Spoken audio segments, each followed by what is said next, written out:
I'm back once again, Gilbert Morales Tips. Meron tayong mga sariling tips at mga nanap kong preba ngayong hour ng Sunday, June 21, 2026.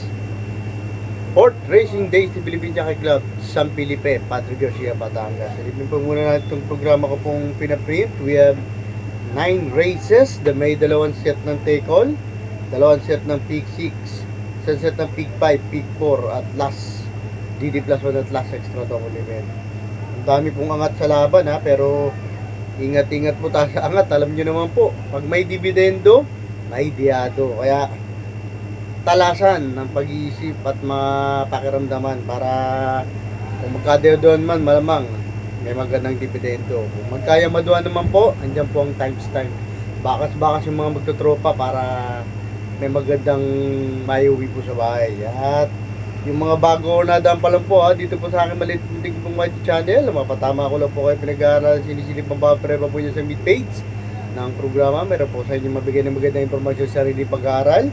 Search nyo na po agad Gilbert Morales Tips para hindi na po nagre-research kasi wala na po yung Morales Tips po natin.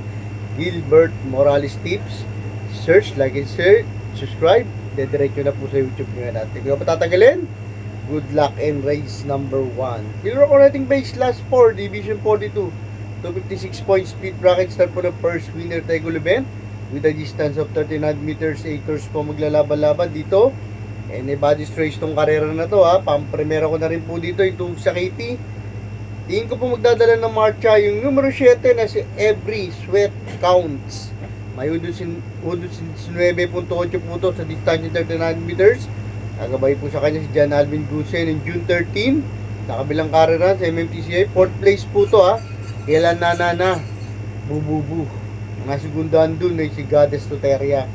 Ang panigunda, tingin ko po magkakaroon ng fast pacing sa unahan between Every Sweat Counts saka si isang matulin. Ito po yung pwedeng dumating kabay po ng mga Morales yung numero 6 na si Gran Hepe. May 1.27 naman po ito sa 49 meters. Nagabay po sa kanya si Valentin Ramos Dilema. Nung takbo rin po nila Every Set Count, pang-5 naman po siya dun. Kalanana na bubu po siya na segunda dun ay si Gatis Soteria. Let's move on po tayo sa race number 2. Field rating base last 5, division 17 to 41 points lead bracket. I-start naman po ng peak 6 event winner to with a distance 39 meters. 8 hours po maglalaban-laban dito po. Dalawa po ang aking tips. Pampremera ko po dito. Dalawang segunda na po to. Yung numero 8 na si Asin Tado. May 1.21 po sa isputo sa 49 meters. Kakabay po sa kanya si Jamie Storke noong February 1 Dito na rin po sa PJC. Second place to kay Official Seal. Tapos yung nakaraan po, nasigunda naman po siya kay Easy Touchdown. Kaya dalawang segunda na po to. Ang panigunda itong gandang-ganda po ako sa panalo po nito. Kabahay po ni Sir JC, diado pa po. Bumanderan tapos po nung nakaraan sa kabilang kararan yung numero 3 na si Who's That Girl. May 1.29.8 po ito sa 49 meters. Nagabay po sa kanya si Lexter De Jesus. Nung May 30 sa kabilang kararan sa MMTCI, panalo nga po ito over Anyare via 7 lengths. Kaya tingin ko po baka makaisa pa po ito. Let's move on po tayo sa race number 3. Ito po isa sa main highlights po nila ngayong araw ng Sunday. Yung OD Philippine Cup 3-year-old imported horse may joint to local. Second winner Taigul event with a distance of 1650 meters. 6 po maglalaban-laban dito. Dalawang pili pero 3 entry. Pampremera ko na rin po dito yung tugog sa KT 1N1A1 stake race runner na si Canning Hum. Ito may 1.43.4 po ito sa distansya 1650 meters. Gagabay po sa kanya si Jordan Guerra. Opal entry tingin na asahan kong tingin ko pong mayamado or mananalo. 1A student regent may 1.43 punto 6 sa distansya 1650 meters.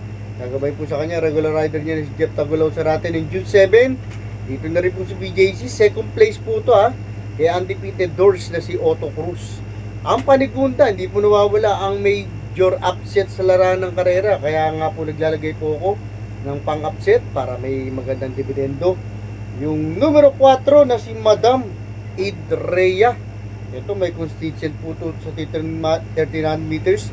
1.17 ha. Gagabay po sa kanya si John Alvin Guse yung May 10.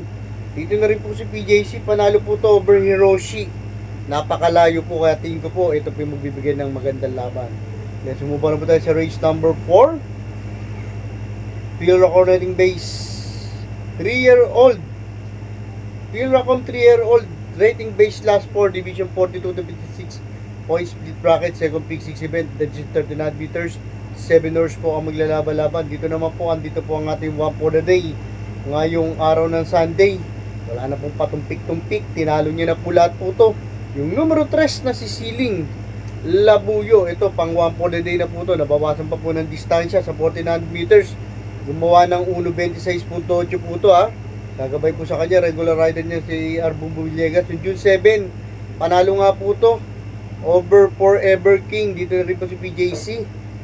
Nung May 6 naman po, panalo naman po to over Animo Magnolia. Kung sa natersyero dun, yung Kangkalu King ba yun? Kaya tingin ko po, halos lahat po itong grupo na to, tinalo niya na po. Kaya dito po sa race number 4, one for the day ngayong araw ng Sunday, numero 3 na si Siling Labuyo. Let's move on po tayo sa race number 5. Ito po isa sa main highlights mo nila, Porsche Philippine Cup 4-year-old and above imported, may joint local. I-start naman po ng Peak 5 event, the G16 meters. Anim po maglalaban-laban dito po. Another solo po. Ito, alam naman po natin kung sino tinatalo po nito. Halos lahat po, talunin na po nito. Yung numero 1, 5th or 6th consecutive straight win na si Lucin C. Siya po yung bumasag ng magandang record. Siya na rin po yung tumakbo dun. 1.37 sa distansya 1650 meters. Gagawin po sa kanya si Patricio Ramos Telema. Noong April 26, dito na rin po si PJC.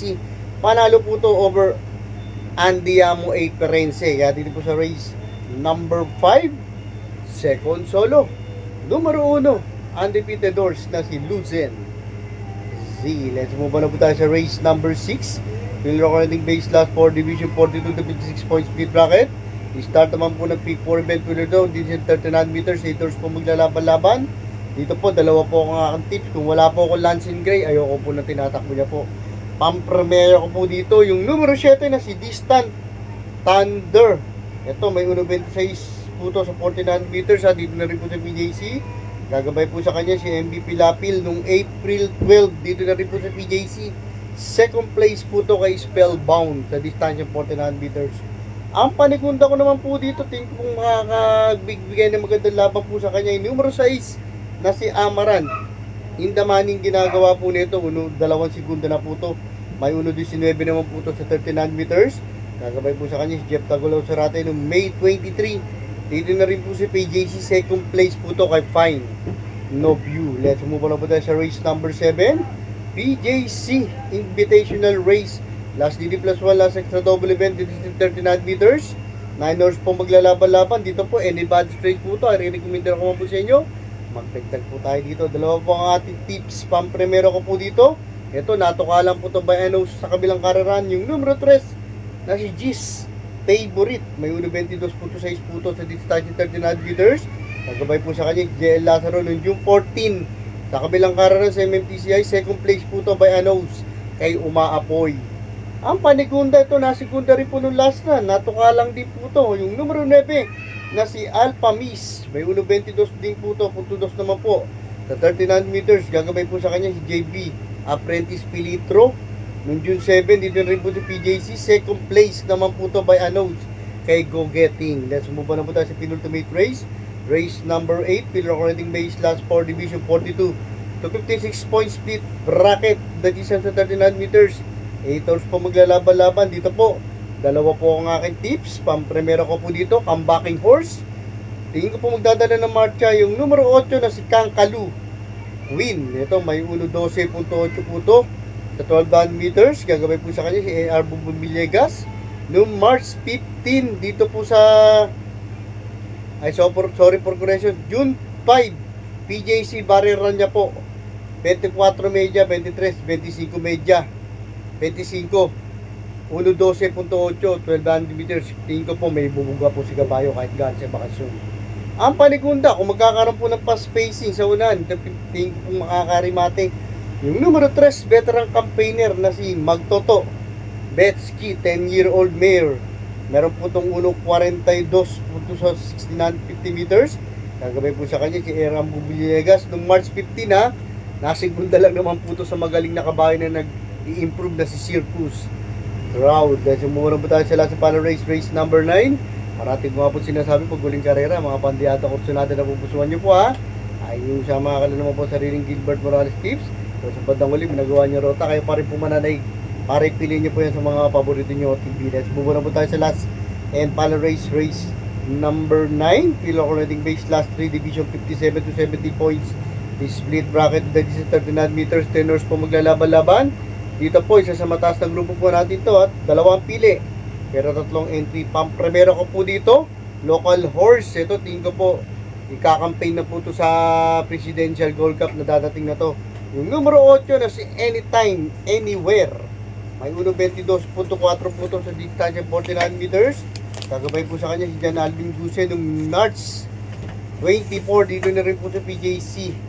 Panalo po to over Mucha ng Pasay. Ang Panikunda, yung couple entry na rin po, galing pareho sa panalo. Kabayan po ni Sir Melvin Raimundo, 1N1A1 Generative, couple entry 1A Imperatus. At babatiin ko muna po ang mga bayan kay Rista ko po, mga good father, mga dating subscribers ko na nagdito na po. Happy Father's Day po sa inyo lahat. Pabuhay po kayo, sana po magsitama po tayo. Maraming salamat po sa inyo at dito po tatagaling good luck and have a blessed Sunday. Thanks for watching.